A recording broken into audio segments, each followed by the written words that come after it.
Hello everyone! So ngayon ay magluluto tayo ng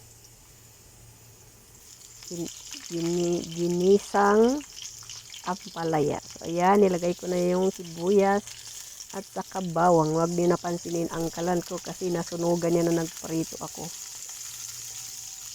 So ayan, at ilalagay ko na yung aking ampalaya na medyo malaki-laki ang slice niya.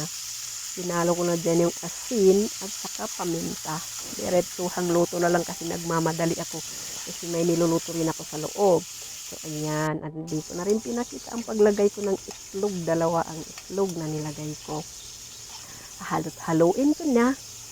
At ayan palang niluluto ko palang nagugutom na ako at takam na takam. Matagal na ako hindi nakakain ng ampalaya.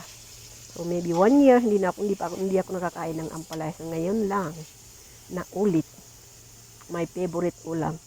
So ayan, luto na rin siya.